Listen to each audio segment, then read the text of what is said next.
नमस्कार दोस्तों, text book super coaching के ऑनलाइन प्लेटफॉर्म पे मैं विजय विक्रम सिंह आप सभी प्यारे मित्रों का बहुत बहुत स्वागत करता हूं। आप सभी भाई बहनों को गुड इवनिंग, शुभ संध्या।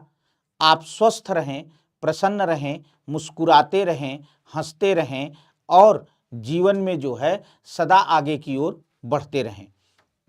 चलिए, मोनू त्यागी जी, अनमोल जी और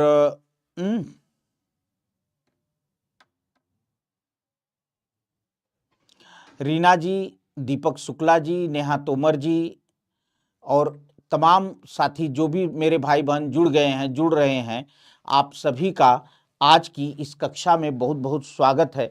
और चलिए दोस्त,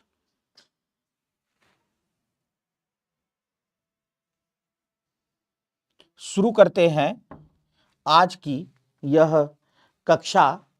और जैसा कि आप भाई बहन जान रहे हैं, हाँ, स्वाति शर्मा जी, रिया मिश्रा जी, रेणु यादव जी, पंकज कुमार सिंह जी, ठीक है, आदित्य भारती जी, शोभा जी। तो आइए शुरू करते हैं।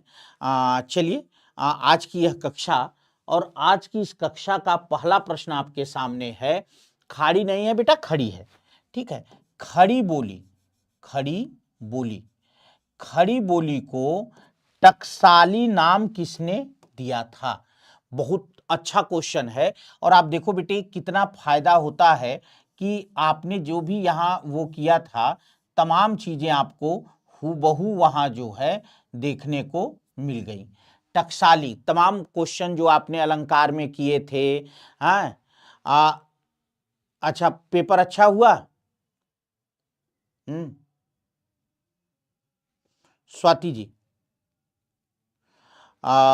हाँ, तो आप देखिए तमाम चीजें जो हैं जो हमने,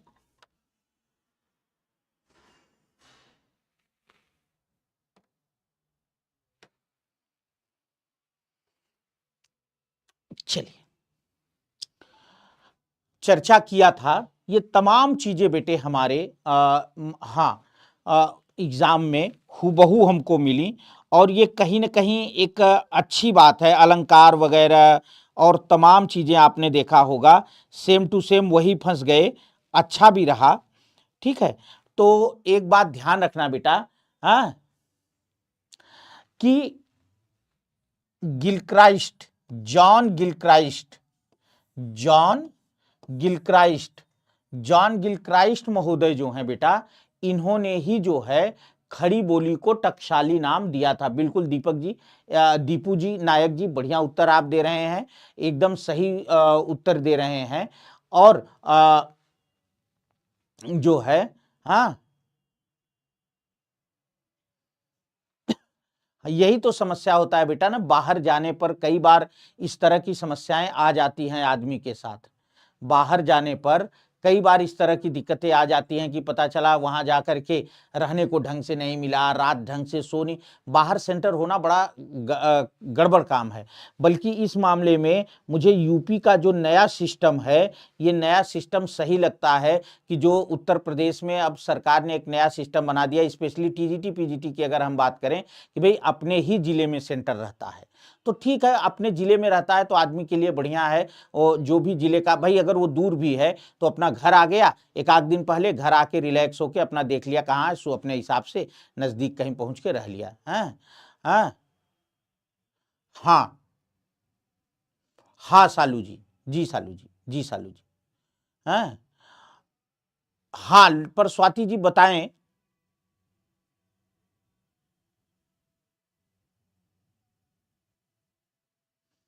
हाँ, पर पेपर कैसा रहा, मतलब थोड़ा सा जो है।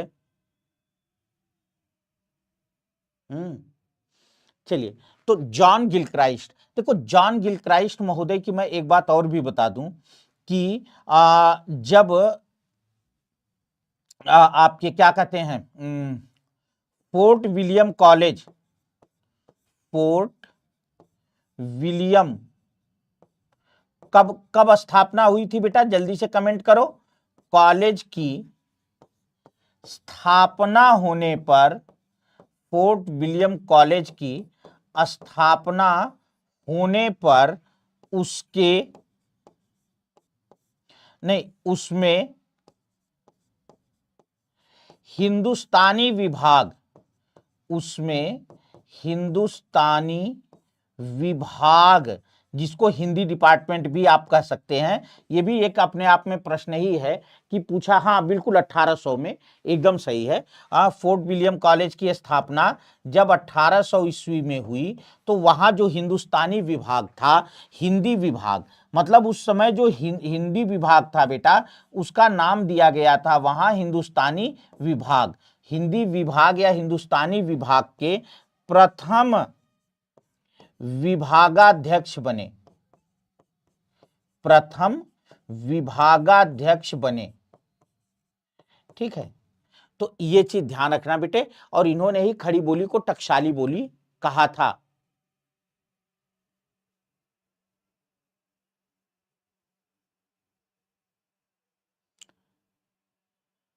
बेटा सीटेट तो नहीं पढ़ा रहे हैं बेटे। ठीक है, हाँ 1800 में कोलकाता, फोर्ट विलियम कॉलेज की स्थापना कोलकाता में हुई थी, तो ये चीज ध्यान रखना। अच्छा, इसमें अब जब हम इसकी इतनी बात कर ही आए, तो इसमें जो टीचर होते थे बेटा, उन्हें भाषा मुंशी कहा जाता था। किसको? जो अध्यापक होते थे विषय के, हिंदी के, उन्हें भाषा मुंशी कहा जाता था। और भाषा मुंशी के रूप में यहां सदल मिश्र और लल्लू लाल, सदल मिश्र और लल्लू लाल, ये यहां भाषा मुंशी के पद पर नियुक्त हुए थे। ठीक है,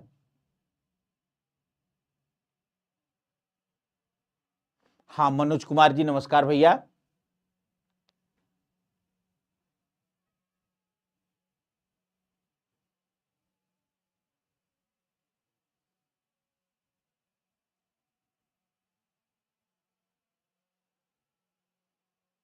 बहुत बढ़िया बेटा। है जूनियर में 91 नंबर हो रहा है, तो मेरे हिसाब से तो बढ़िया नंबर है भाई ना। 6 to 8 में अगर 91 हो रहा है 120 में, तो अच्छा है। क्योंकि देखिए 6 to 8 का पेपर भी अच्छा था, 6 to 8 का पेपर भी बहुत बढ़िया पेपर था। मतलब हम ये कहेंगे कि ठीक है व्याकरण ज्यादा दिया इन्होंने, पर व्याकरण स्तरीय था। हाँ स्तरीय था, इसलिए 91 पे नो डाउट हो जाएगा, 100% हो जाएगा। चलिए, कौन सी बोली उत्तर प्रदेश की नहीं है? भोजपुरी, ब्रज, मेवाती, कन्नौजी। देखो बेटे, आप लोग अच्छी तरह से एक बात जानते हैं। हाँ हाँ आकांक्षा जी, मैंने बताया बेटा सीटेट हम नहीं पढ़ाते बाबू।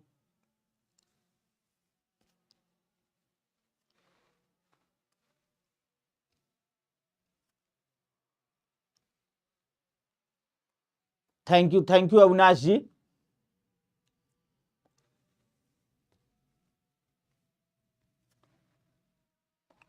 रोहिणी जी कल बताऊंगा, टेट और सुपर टेट के बारे में कल बताऊंगा बेटा। हाँ बिल्कुल, देखिए भोजपुरी यद्यप बिहार में है, पर भोजपुरी जो है ये बिहार में है प्लस उत्तर प्रदेश में भी है। ब्रज जो है उत्तर प्रदेश के पश्चिमी भाग में है। कन्नौजी भी उत्तर प्रदेश के पश्चिमी भाग में है। मेवाती जो है ये राजस्थान में बोली जाती है बेटे। कहां बोली जाती है? राजस्थान में। तो इस तरह से जो है ये कहां की बोली है? राजस्थान की बोली है। कौन? मेवाती। ठीक है, चलिए अगला क्वेश्चन लेते हैं बाबू। विश्व हिंदी सचिवालय कहां है? विश्व हिंदी सचिवालय मतलब जो विश्व हिंदी सम्मेलन होता है, तो भाई उसके लिए एक सचिवालय भी तो बना है। तो वो सचिवालय कहां? वैसे आज मुझे पता है संख्या काफी कम होगी, क्योंकि बहुत से बच्चों का पेपर हो गया है, तो थोड़ा सा वो रिलैक्स होंगे। पर कोई बात नहीं, थोड़ा सा और शेयर करना तो तमाम बच्चे हाँ तमाम बच्चे जुड़ जाएंगे और मिलते रहेंगे, जुड़ते रहेंगे। ठीक है, तो चलिए कह रहे हैं कि विश्व हिंदी सचिवालय कहां है? तो आपका उत्तर बिल्कुल सही आ रहा है। जो देखो, जो भारत का रहने, मॉरिशस में है बेटा, मॉरिशस। विश्व हिंदी सचिवालय मॉरिशस में है, नोट कर लेना बेटा। ठीक है, नोट कर लेना बाबू, विश्व हिंदी सचिवालय कहां है? मॉरिशस में है। अगला है, जब एक ध्वनि जो द्वित्व हो जाए, ना, जो द्वित्व हो जाए तब वह क्या कहलाती है? संयुक्त ध्वनि, संपृक्त ध्वनि, युग्मक ध्वनिया, पारस्परिक ध्वनिया। बहुत अच्छा क्वेश्चन है बेटा।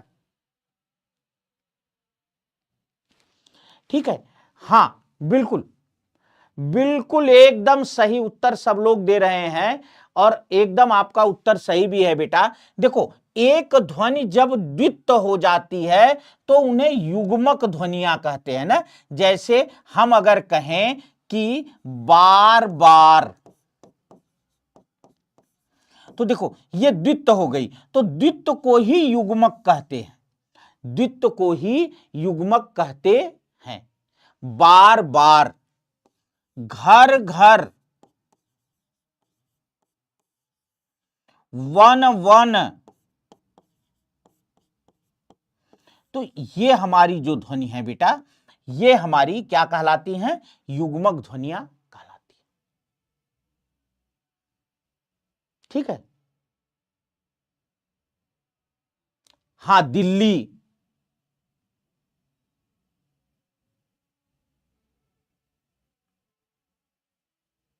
हां दिल्ली का भी हो जाएगा, ये द्वित्व है। ठीक है, चलिए अगला क्वेश्चन लेते हैं बाबू। कुश्ती किस भाषा का शब्द है? कुश्ती किस भाषा का शब्द है? फारसी, अरबी, पश्तो, पुर्तगाली। देखो बहुत से जो है पदबंध, पदबंध यार, हाँ पंकज जी सही कह रहे हैं आप यार, चलो किसी दिन पढ़ाता हूं। हाँ, कुश्ती जो है बेटा ये फारसी भाषा का शब्द है।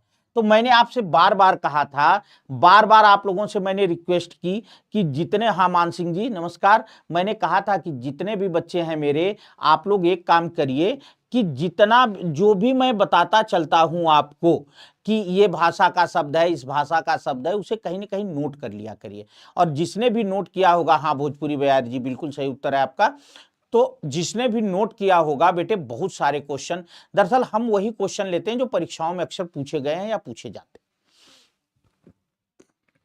चलो बेटा, निम्नलिखित में कौन सा शब्द देशज है? औरत, धड़ाम, लाश, पतलून। औरत, धड़ाम, लाश, पतलून, जल्दी बताना बेटा।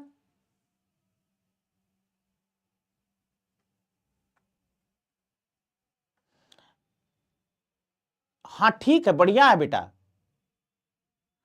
अगर 81 है तो मेरे हिसाब से तो ठीक है, अच्छा है, क्योंकि इसमें जो पेपर था वो अच्छा पेपर था। हां बिल्कुल, धड़ाम, देखो मैंने आपसे पहले भी बताया था कि जो ध्वनि सूचक शब्द होते हैं, कौन शब्द होते हैं बेटे? जो ध्वनि सूचक शब्द होते हैं, क्या होते हैं? जो ध्वनि सूचक शब्द होते हैं वे, जैसे धड़ाम, धड़ाधड़ ना, फटाफट, तो ये क्या है? ये सब हमारे देशज हैं।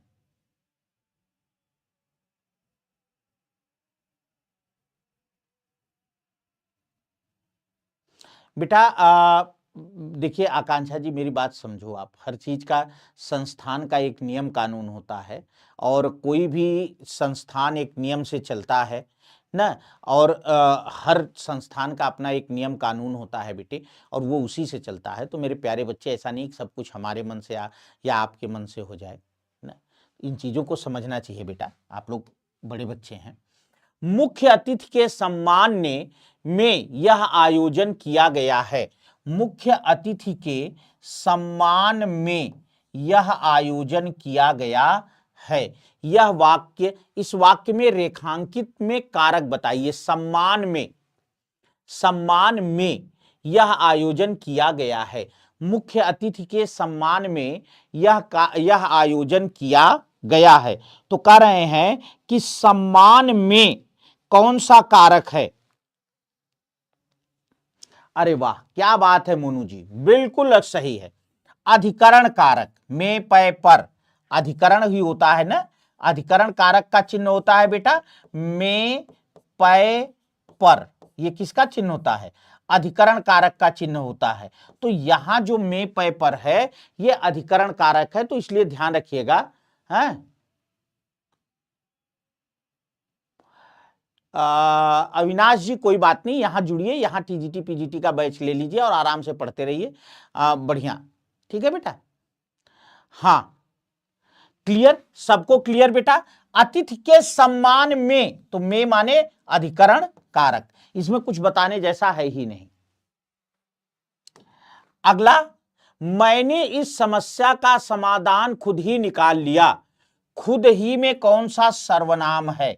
मतलब ये कह रहे हैं मैंने इस समस्या का समाधान खुद ही निकाल लिया, तो कह रहे हैं खुद ही जो है इसमें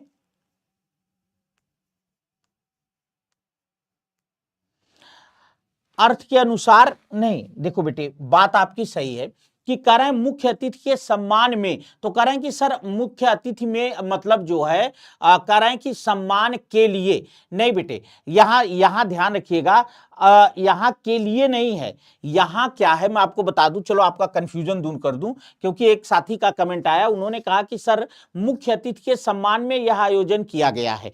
तो ठीक है, चलिए, अगर मे को शाब्दिक दृष्टि से देखें तो मे माने अधिकरण कारक होता है, पर इनका कहना है कि अगर हम अर्थ की दृष्टि से देखें तो यह भी तो मे यहां के लिए का भी अर्थ दे सकता है कि मुख्य अतिथि के सम्मान के लिए यह आयोजन किया गया है। नहीं, अब आप यहां बात ध्यान रखिएगा बेटा कि यहां जो है मे जो है, यहां जो मे है वो के लिए का अर्थ नहीं दे रहा है।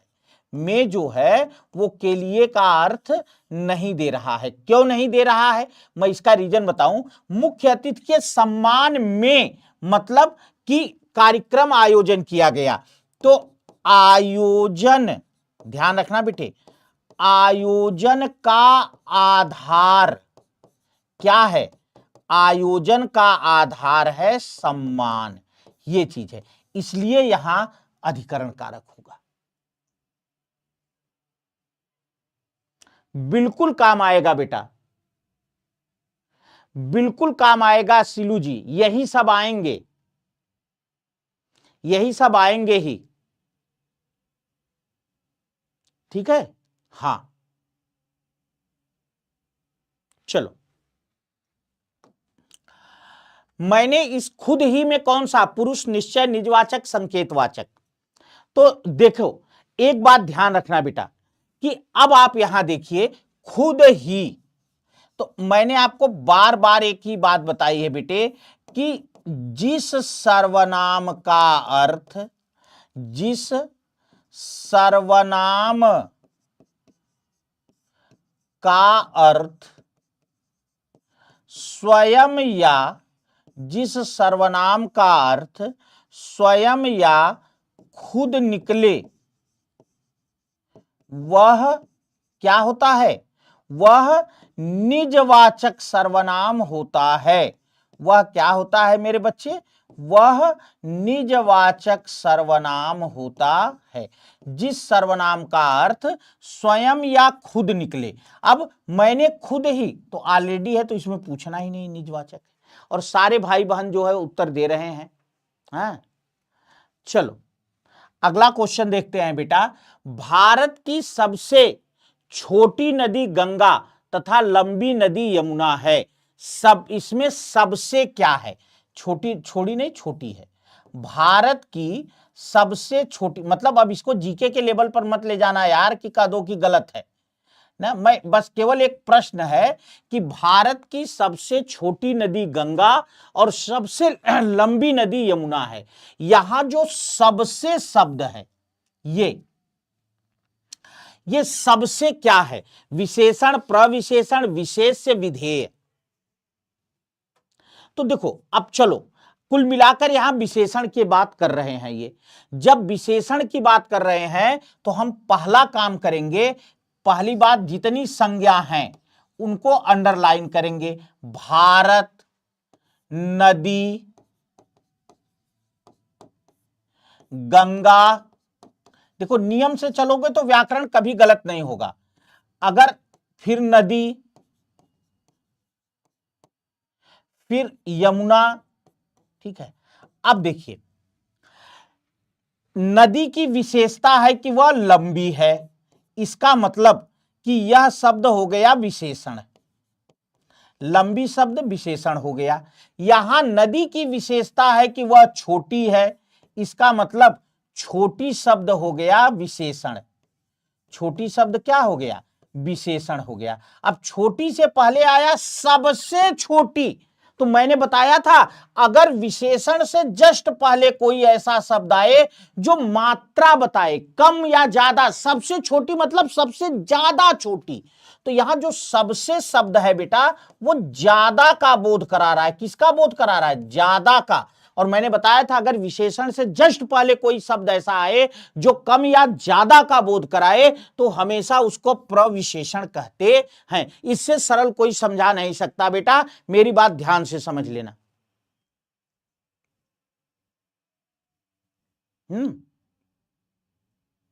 तो सबको समझ में आ गया बेटा?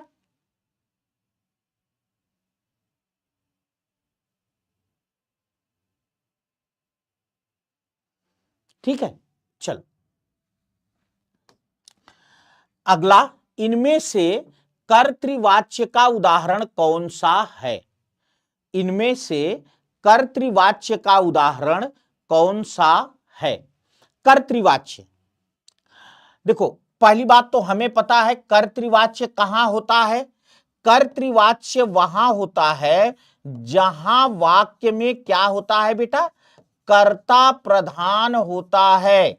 जहां वाक्य में कर्ता प्रधान होता है वहां कर्तृवाच्य होता है। Point number 1। पॉइंट नंबर 2, कर्ता कब प्रधान होता है? जब वाक्य में कर्ता हो। कर्ता कब प्रधान होता है बेटा? जब वाक्य में कर्ता हो और कर्ता के बाद, कर्ता के तुरंत बाद, वाक्य में कर्ता हो और कर्ता के तुरंत बाद से या के द्वारा न लगा हो। ठीक है बेटा, जब वाक्य में कर्ता हो और कर्ता के तुरंत बाद से या के द्वारा न लगा हो तब वाक्य का कर्ता प्रधान होता है। अब आप यहां देख लीजिए, भारत ने एक नया उपग्रह छोड़ा। उपग्रह छोड़ने का काम किसने किया? भारत ने। ठीक है।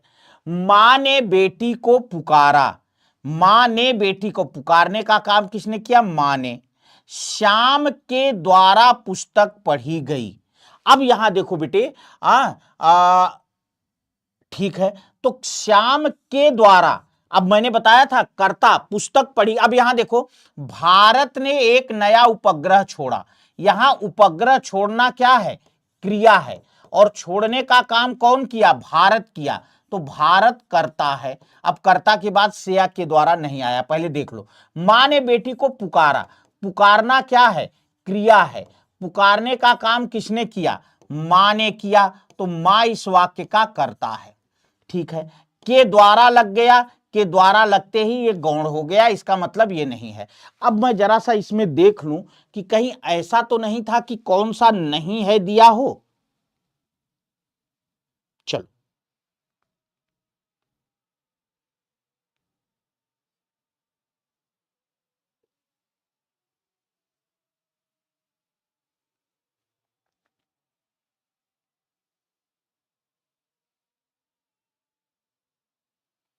अच्छा,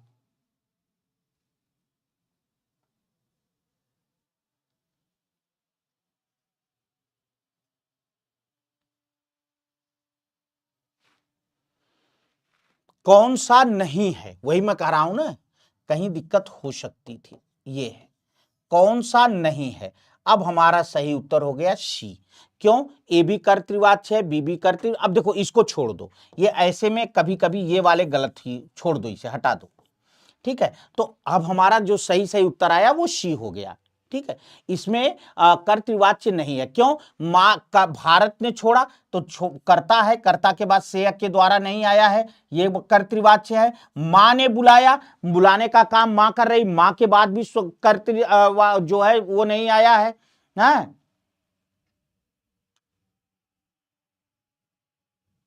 हाँ, एक से ज्यादा वाले में ज्यादा गड़बड़ होती है बेटे।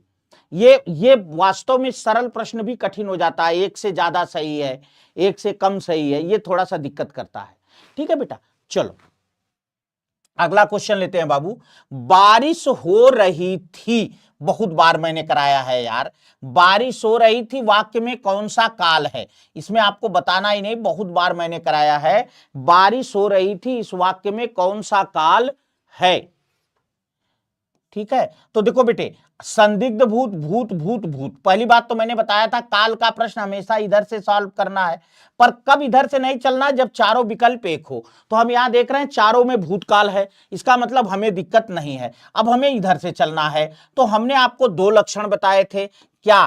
कि नंबर एक भूतकाल, अगर भूतकाल में रहा, रही, रहे ना, मतलब मुख्य क्रिया के अंत में, अगर भूतकाल में मुख्य क्रिया के अंत में रहा, रही, रहे लगा हो और सहायक क्रिया था, थे, थी हो, तो अपूर्ण भूतकाल होता है। क्या होता है बेटा? अपूर्ण भूतकाल, अपूर्ण भूतकाल होता है। ठीक, दूसरी चीज, ये तो रहा जुगाड़। दूसरी चीज मैंने आपको बताया है बेटा कि देखो बारिश हो रही थी, इसका मतलब सीधा सीधा इन्होंने बता दिया बारिश हो रही थी, मतलब कि बारिश होनी प्रारंभ हो गई थी। बारिश हो रही थी, इसका मतलब क्या हो गया? बारिश होनी प्रारंभ हो गई थी, पर यह नहीं बताया कि बारिश बंद हुई कि नहीं। तो सीधी सी बात है बेटा कि जब कोई क्रिया प्रारंभ हो जाती है पर हमें यह ना बताया जाए कि वह समाप्त हुई कि नहीं, तो वहां क्या होता है? अपूर्ण भूतकाल होता है। ठीक है, हां, चल। बुढ़िया धीरे धीरे चबा रही थी, भाई बुढ़िया तो धीरे धीरे चबाएगी ही। इस वाक्य में धीरे धीरे क्रिया का मतलब क्रिया का कैसा विशेषण है, मतलब इनका पूछना है कि धीरे धीरे कैसा क्रिया विशेषण है। बुढ़िया धीरे धीरे चबा रही थी, कह रहे हैं धीरे धीरे किस प्रकार का क्रिया विशेषण है। तो मैं आपको तरीका बताऊं बेटा, मैंने बार बार आपसे कहा था कि 4 प्रश्न में क्रिया विशेषण खत्म कोई बता नहीं सकता, कोई टीचर हो यूट्यूब में बिल्कुल विश्वास। देखो, पहले पूछना कब, कब प्रश्न करना, क्रिया पकड़ना। पहले क्या पकड़ना? क्रिया। क्रिया का कान ऐंठ के पूछना कब, जो उत्तर आएगा वो होगा कालवाचक क्रिया विशेषण, नंबर 1। नंबर 2, पूछना कहां या किधर, इसका जो उत्तर आएगा वो होगा स्थानवाचक क्रिया विशेषण। नंबर 3, पूछना जो है वो क्या कहते हैं, कितना या कितनी, लिंग के अनुसार कितना या कितनी, इसका जो उत्तर आएगा वो होगा बेटे परिमाणवाचक क्रिया विशेषण। और चौथा, पूछना कैसे, इसका जो उत्तर आएगा वो होगा रीतिवाचक क्रिया विशेषण। बस यही इतने प्रश्न याद कर लो, क्रिया विशेषण खत्म। कब, कहां, किधर, कितना, कितनी, कैसे। अब देखो, कब धीरे धीरे चबा रही थी, चबा रही थी, चबाना क्रिया है। कब चबा रही थी, कोई उत्तर नहीं, इसका मतलब कालवाचक नहीं है। कहां या किधर चबा रही थी, कोई उत्तर नहीं। कितना चबा रही थी, कोई उत्तर नहीं। कैसे चबा रही थी, तो उत्तर मिला धीरे धीरे। कहने का सीधा सा मतलब है बेटा कि ये हो गया हमारा रीतिवाचक क्रिया विशेषण। देखो बेटा जो है कितना सही तरीका बताया। इतना बढ़िया ट्रिक कोई दे नहीं सकता आपको कि कब, कहां, किधर, कितना, कितनी, कैसे। बस यही इतने प्रश्न याद रखो और किससे क्या निकलेगा ये याद रखो। पूछ लो बेटा। हाँ, आराम से काम हो जाएगा। तो कैसे चबा रही थी, धीरे धीरे, रीतिवाचक। चलो बेटा अगला है, 4 ताकतवर मजदूर काम कर रहे हैं। 4 ताकतवर मजदूर काम कर रहे हैं, इसमें कौन सा पदबंध है? 4 ताकतवर मजदूर काम कर रहे हैं, इसमें कौन सा पदबंध है? ठीक है, तो देखो बेटे एक बात ध्यान रखना, विशेषण, संज्ञा, सर्वनाम, क्रिया। देखो ज्यादातर भाई बहन हमारे कुछ तो विशेषण का उत्तर दे रहे हैं, कुछ बी कह रहे हैं, संज्ञा कह रहे हैं, कुछ बी कह रहे हैं, संज्ञा कह रहे हैं, कुछ विशेषण का उत्तर दे रहे हैं। देखो 4 ताकतवर मजदूर काम कर रहे थे, तो यहां जो ताकतवर शब्द आया है ये मजदूर पर फोकस कराने के लिए आया है। किस पर फोकस कराने के लिए आया है? मजदूर पर फोकस कराने के लिए आया है। ध्यान से सुनिएगा प्यारे बच्चों, इसमें विशेषण पदबंध नहीं है मेरे बाबू ना। क्यों नहीं है, मैं इसका आपको कारण बता दे रहा हूं, ध्यान रखना। मैंने क्या कहा? मैंने कहा यहां जो ताकतवर शब्द आया है ये मजदूर पर ध्यान दिलाने के लिए आया है। मजदूर पर ध्यान दिलाने के लिए ताकतवर शब्द किसके लिए आया है? मजदूर पर ध्यान दिलाने के लिए आया है। तो जब मजदूर पर ध्यान है तो सीधी सी बात है कि संज्ञा पदबंध है।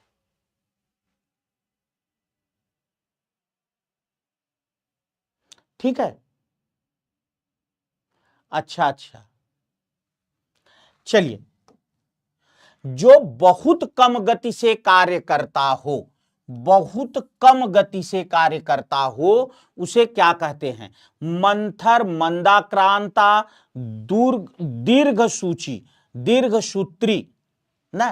तो बस सीधी सी बात है, देखो मंदाक्रांता ये तो एक छंद है बेटे, म भ न तत गौ मंदा ना। इसका सूत्र होता है म भ न तत गौ, म भ न तत गौ मंदा। कहने का मतलब है कि म गण, फिर भ गण, फिर न गण, फिर त गण, त, फिर त गण और अंत में 2 गुरु। ये जो बनता है ये मंदाक्रांता बनता है। मतलब 3 3 6 3 9 3 12 3 15 2 17, 17 वर्ण का छंद है मंदाक्रांता। तो ये तो मंदाक्रांता छंद है बेटा। दीर्घ सूत्री शिवई, ठीक है। तो मंथर, मंथर माने धीरे, जो बहुत तेज गति, बहुत धीरी गति से काम करता है उसे कहते हैं मंथर। दीर्घ सूत्री नहीं होगा बेटा, स्वाति जी दीर्घ सूत्री नहीं होगा ना। हाँ, मंथर। दीर्घ सूत्र तो सिवई, सिवई कह रहे हैं, सेवई, सेवई, सेवइया, सेवइया जो होती हैं उसे दीर्घ सूत्री कहते हैं। या दीर्घ सूत्री का दूसरा काम होता है लंबे समय तक। इसका एक दूसरा अर्थ होता है बेटा लंबे समय तक। जैसे लोग कहते नहीं कि भाई खूब तैयार होकर आइएगा या पहन ओढ़कर आइएगा, दीर्घ सूत्री कार्यक्रम है। तो दीर्घ सूत्री मतलब लंबे समय तक। ठीक है बेटा, चल अगला क्वेश्चन लेते हैं बाबू। नरोत्तम में कौन सा समास है? नरोत्तम में कौन सा समास है? देखो नरोत्तम, संबंध तत्पुरुष, अधिकरण तत्पुरुष, करण तत्पुरुष, कर्म तत्पुरुष। अब यहां पहली बात तो ध्यान रखना, यहां दो समास है। एक तो होगा नरों में उत्तम, और इस तरह से यहां हो गया में पय पर, न में पय पर माने अधिकरण तत्पुरुष। क्लियर? बिल्कुल सब लोग बी का उत्तर दे भी रहे हैं। हाँ स्वाति जी बिल्कुल सही कर रहे हैं। तो ये तो हो गया नंबर 1। नंबर 2, इसकी एक व्याख्या होगी कि नरों में उत्तम है जो, ना नहीं, एक मिनट, उत्तम है जो नर, नरोत्तम मतलब उत्तम है जो नर। यहां नर की विशेषता है कि वह उत्तम है, इसका मतलब उत्तम नर की विशेषता है। तो उत्तम शब्द क्या हो गया? विशेषण हो गया। नर क्या हो गया? विशेष्य हो गया। और इस तरह से विशेष से विशेषण संबंध के आधार पर यहां कर्मधारय है। तो इसमें बेटे दोनों हैं, ठीक है। यहां नंबर 1 में तत्पुरुष, तो इसमें तत्पुरुष भी है और कर्मधारय भी है। अब आप ये कहोगे कि गुरुजी अगर मान लीजिए कि पूछ ले दोनों विकल्प में रहे, तब हम क्या करेंगे? तो बेटे देखो, वैसे तो आपको कर्मधारय ही लगाना चाहिए अगर दोनों विकल्प में है, हाँ? तो वहां जो है पर अगर ऐसा है तो इसको कॉमन भी हो सकता है, बट अगर दोनों ऑप्शन में हो तो आप कर्मधारय लगाना, ठीक है बेटा। हां अगर दोनों नहीं, रीना जी मैंने इसीलिए बताया बेटा ना कि मान लो अगर विकल्प में तत्पुरुष कर्मधारय दोनों दें तब आप कर्मधारय लगाना।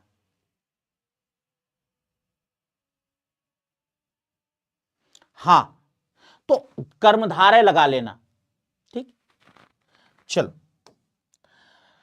अपर्णा, अपर्ण, अपर्ण मैं देख लूं जरा सा, अर्पण होगा यार, ये अर्पण, हां मैं पढ़ ही गलत रहा था, सही तो लिखा है। अर्पण का विलोम क्या होगा? प्राप्ति, तर्पण, स्वीकार करना, ग्रहण। अर्पण का विलोम नहीं बेटा, देखो मैं बताऊं, एग्जाम में परेशान होने से मामला गड़बड़ हो गया। हाँ चलो बहुत बढ़िया है भैया, प्राइमरी भी दे लीजिए मनोज जी, और दे करके तब लौटिए। हाँ आप बता तो रहे थे 91 है, अच्छा हुआ है, बढ़िया क्वेश्चन है। तो चलिए, अर्पण, अर्पण का मतलब होता है बेटा, देखो अब एक बात मेरी ध्यान रखना कि यहां जो है अर्पण, अर्पण का मतलब होता है देना, और ग्रहण का मतलब होता है लेना, ठीक है। तो अर्पण का विलोम क्या हो जाएगा? ग्रहण हो जाए। तर्पण कैसे होगा यार? तर्पण, अरे भाई रीना जी ऐसे ना करो भाई, ऐसे ना करो, या तो मजाक में करो तो ठीक है ना। अर्पण का तर्पण, तर्पण का मतलब जानते हैं क्या होता है? तर्पण का मतलब होता है जल आदि देना, जिसके द्वारा उनको उनका वो हो जाए, मुक्ति मिले ना। जल आदि देना किसके लिए? मुक्ति के लिए, मुक्ति के लिए जल आदि देना। तो यहां तर्पण, तो यहां तर्पण में भी देना का भाव है। अर्पण तर्पण का मूल भाव एक ही है, ठीक है। विलोम पूछा है, ध्यान रखना, समानार्थक नहीं पूछा है। निम्नलिखित में कौन कामदेव का पर्यायवाची शब्द है? अस्क, बिडौजा, पिसुन, मार। देखो बेटे हां चलो, हाँ रतिपाल जी बिल्कुल विलोम पूछा है। तो चलो कह रहे हैं बेटा कामदेव का पर्यायवाची, देखो आप लोग जानते हैं मार, मार का मतलब होता है कामदेव, मार, मार का मतलब क्या होता है? कामदेव होता है, ठीक है। अस्क, अच्छा बिडौजा, बिडौजा जरा देखकर मुझे बताओ बेटा, तो बिडौजा जो है मुझे जरा देखकर बताओ, मुझे जहां तक ध्यान आ रहा है कि बिडौजा जो होता है वो इंद्र का पर्यायवाची होता है। किसका बेटे? इंद्र का पर्यायवाची होता है बिडौजा। पिशुन, पिशुन जो होता है ये कौवा का पर्यायवाची होता है। किसका? कौवा, कौवा का पर्यायवाची होता है पिशुन ना। और मार माने कामदेव। कामदेव का मतलब, कामदेव का मतलब यार जो काम के देवता हैं, कामदेव का मतलब काम के देवता। काम माने प्रेम, प्रेम के जो देवता हैं, जो हमारे अंदर काम वासना पैदा करते हैं, जो हमारे अंदर प्रेम की भावना पैदा करते हैं। बिडौजा माने इंद्र ना, हाँ ठीक है। तो बिडौजा माने इंद्र होता है, पिशुन माने कौवा होता है, पिशुन माने कौवा होता है, ठीक है। हाँ इंद्र कामदेव वाले, पर बिडौजा माने अच्छा क्वेश्चन है, ठीक है। देखो पर्यायवाची वगैरह हम विलोम वगैरह जो चुनते हैं ना, अच्छे क्वेश्चन, इसीलिए कई बहुत सारे क्वेश्चन सेम टू सेम फंस भी गए। जो रहीम गति दीप की कुल कपूत की सोए, बारे उजियारो करे बुझे बधे अंधेरो होए, इसमें कौन सा अलंकार है? कह रहे हैं जो रहीम गति दीप की कुल कपूत की सोए, बारे उजियारो करे बढ़े अंधेरो होए। बधे नहीं है, बढ़े, बढ़े अंधेरो होए। देखो आपको एक तरीका बताता हूं। हाँ मनोज भी होता है, बिल्कुल सही कहा आपने, मार, स्मर, मनोज, ठीक है।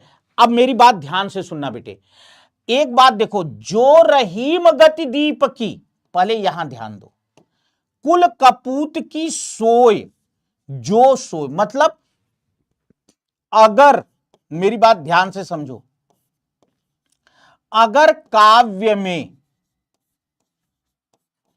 दो संज्ञा, दो अलग अलग, अगर काव्य में दो अलग अलग संज्ञा पदों को, अगर काव्य में दो अलग अलग संज्ञा पदों को समान बताया गया हो, समान बताया गया हो, तो वहां निश्चय ही क्या होगा? श्लेष अलंकार होगा। तो वहां निश्चय ही क्या होगा? श्लेष अलंकार होगा, ठीक है। ये बात ध्यान रखना। जैसे इन्होंने कहा जो रहीम गति दीप की कुल कपूत की सोय, मतलब दिए को कुल कपूत के बराबर दिखाया गया ना, मतलब यहां दिखाया गया दीपक या दिया बराबर कुल कपूत, ठीक है बेटा। तो अब यहां जो इन्होंने दिखाया ये हमारा क्या हो गया? ये हमारा हो गया श्लेष अलंकार। कैसे? अब मैं देखो मैं बता रहा हूं, ये तो मैंने ट्रिक बताया आपको। नमस्कार जो है प्रखर जी, है अब ध्यान से मेरी बात समझना, ट्रिक बताया मैंने, आगे बता रहा हूं कैसे। बढ़े, देखो बारे, बारे शब्द के यहां दो अर्थ हैं।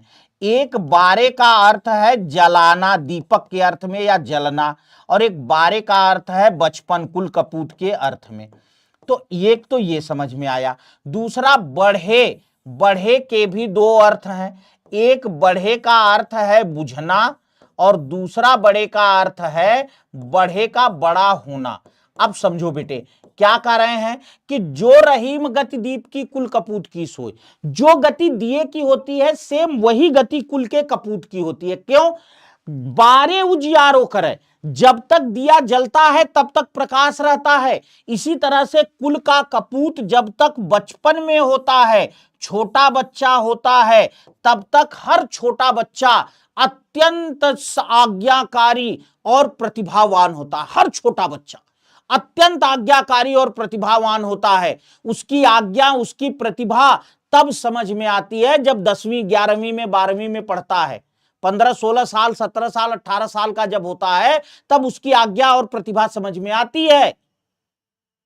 तो कह रहे हैं कि जब तक जैसे दिया जलता है प्रकाश होता है, वैसे ही जो कुल कपूत है वो जब तक बच्चा रहता है तब तक बहुत योग्य होता है, बड़ा लायक होता है, बढ़े अंधेरे होए। लेकिन जैसे ही दिया बढ़ता है, बुझता है, अंधेरा हो जाता है, इसी तरह से कुल का कपूत जैसे ही बड़ा होता है, माइयों के दुई लात बाबुओं के दुई लात। सही है कि नहीं? तो मां को भी 2 लात, बाप को भी 2 लात, तो ये क्या है? ये कुल का कपूत है। ठीक है बेटा, हो जा, हाँ बिल्कुल बेटा धर्म जी, अगर आप ग्रामर के लिए लाएंगे तो जरूर रहेगी। ठीक है बेटा, तो याद रखो, इसलिए भी यहां श्लेष है। अगला, बिहारी मुख्यतः किस रस के कवि हैं? देखो हर बच्चा ये जानता है कि बिहारी मुख्यतः श्रृंगार रस के कवि हैं ना।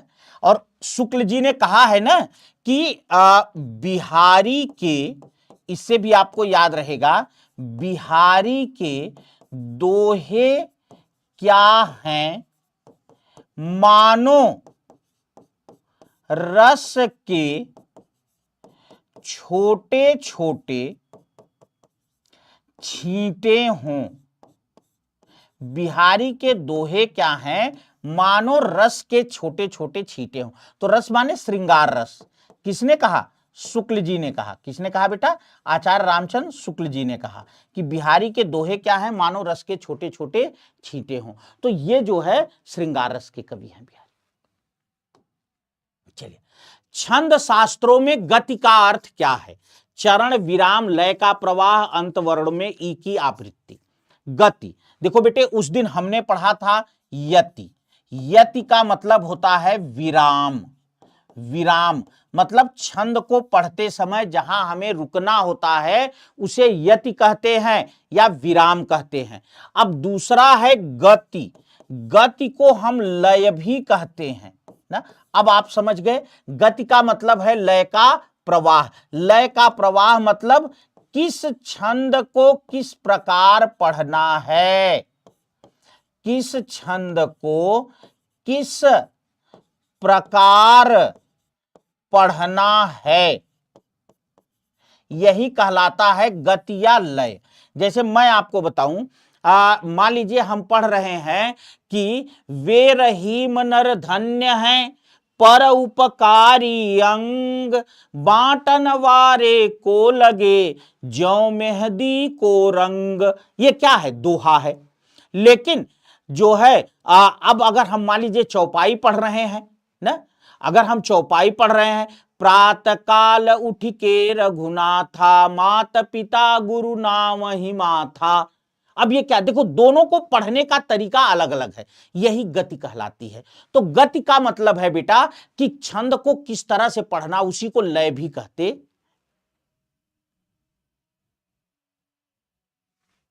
ठीक है, चलो अगला क्वेश्चन है, कोहरे में कैद रंग किसका उपन्यास है? बहुत चर्चित उपन्यास है बेटा, कोहरे में कैद रंग। गोविंद मिश्र, कमलेश्वर, अज्ञेय, भरत चंद्र। जल्दी बताना बेटा। देखो अज्ञेय के अगर आप उपन्यास की बात करें तो अज्ञेय का उपन्यास एक तो है शेखर एक जीवनी। शेखर एक जीवनी कितने भाग में है बेटा? 2 भाग। दूसरा उपन्यास है इनका नदी के द्वीप। नदी के द्वीप। और तीसरा उपन्यास है बेटा अपने अपने अजनबी। अपने अपने अजनबी। ठीक है, तो इस तरह से अज्ञेय के ये उपन्यास हैं। गोविंद मिश्र, कोहरे में कैद रंग।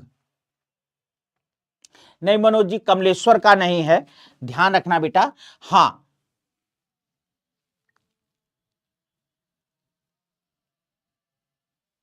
ठीक है, गोविंद मिश्र का है कोहरे में कैद रंग। अगला है आवारा मसीहा किसकी जीवनी है? खूब पढ़ा आप लोगों ने, हमने प्रैक्टिस में भी कराया। राहुल सांकृत्यायन, प्रेमचंद, रविन्द्रनाथ टैगोर और शरत। ये भरत चंद्र नहीं बेटा, शरत चंद्र है।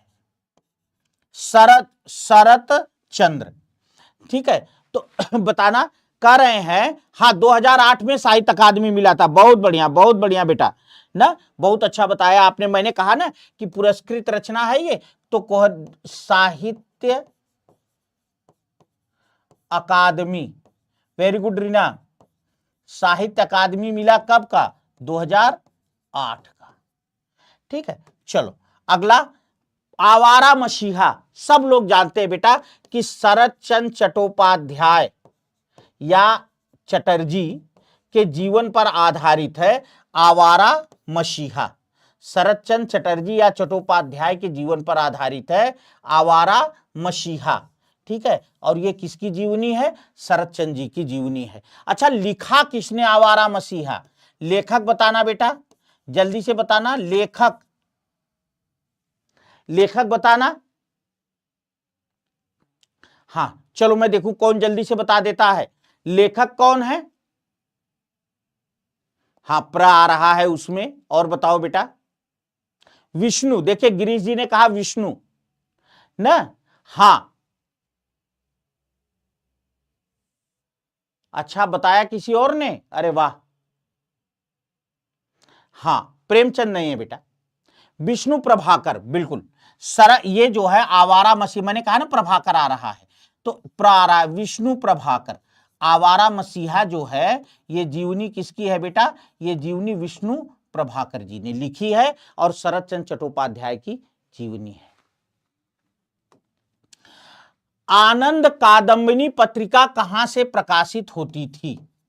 आनंद कादंबिनी, आपसे मैं एक प्रश्न करूंगा कि साप्ताहिक थी, ये बताओ, बाकी चीजें कुछ नहीं है, या मासिक थी, ये बताओ, साप्ताहिक या मासिक। बाकी मैं आपको तब तक बता रहा हूं। आनंद कादंबिनी जो पत्रिका है बेटे, इस पत्रिका का संपादन किया था, मतलब इसके संपादक थे जो है बद्री नारायण चौधरी प्रेमघन। बद्री नारायण चौधरी, बद्री नारायण चौधरी प्रेमघन, ये जो है इसके संपादक थे। ठीक है, ये कहां से कहां रहते थे? मिर्जापुर में थे। कहां थे? मिर्जापुर में। ओके, तो कहां से होती थी? मिर्जापुर से निकल गया। ठीक है, चलिए। हाँ, अब मैंने कहा कि ये बताना कि मासिक थी या साप्ताहिक। दूसरी चीज, इन्होंने एक पत्रिका और निकाली थी जिसका नाम था नागरी नीरद। तो इन्होंने वहां से दो पत्रिकाओं का संपादन किया था, आनंद कादंबिनी और नागरी नीरद।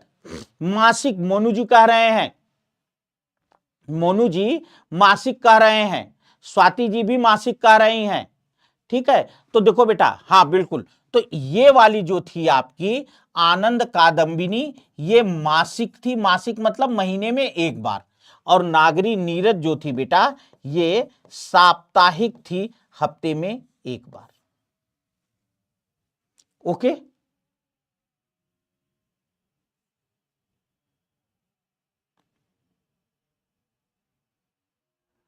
ठीक है।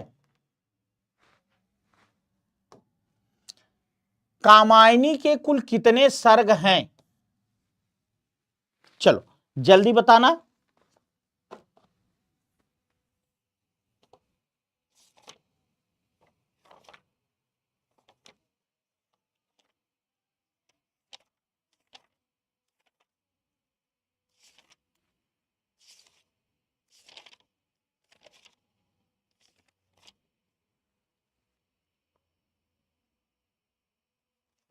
हाँ बेटा, चलो सही है।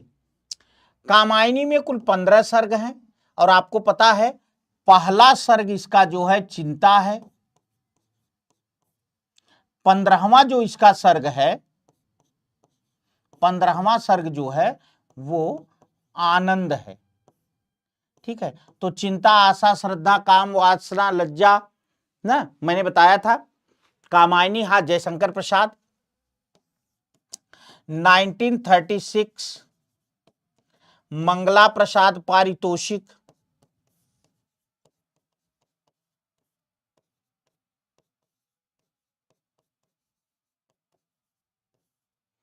ठीक है। चलिए अगला, पहला गिरमिटिया किसका उपन्यास है? यह भी बताना है किसके जीवन पर है। पहला गिरमिटिया किसका उपन्यास है और किसके जीवन पर है, यह भी बताना। निराला, गिरिराज किशोर, अज्ञे, रविंद्र कालिया।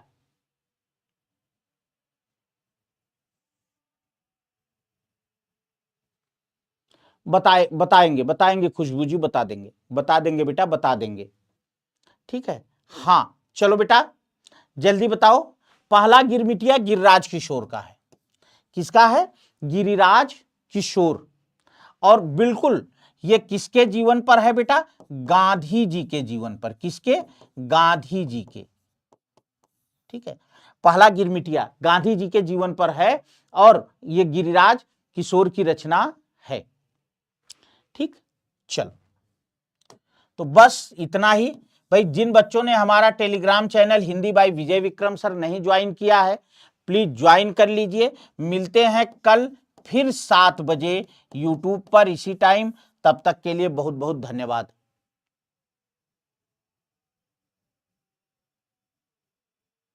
कोई बात नहीं, देखो मनोज जी बहुत अच्छी बात है, दोस्त सब मिला के नौकरी मिलनी चाहिए, सबसे महत्वपूर्ण चीजें है। ठीक है बेटा, तो चलो मिलते हैं कल फिर। धन्यवाद बेटा।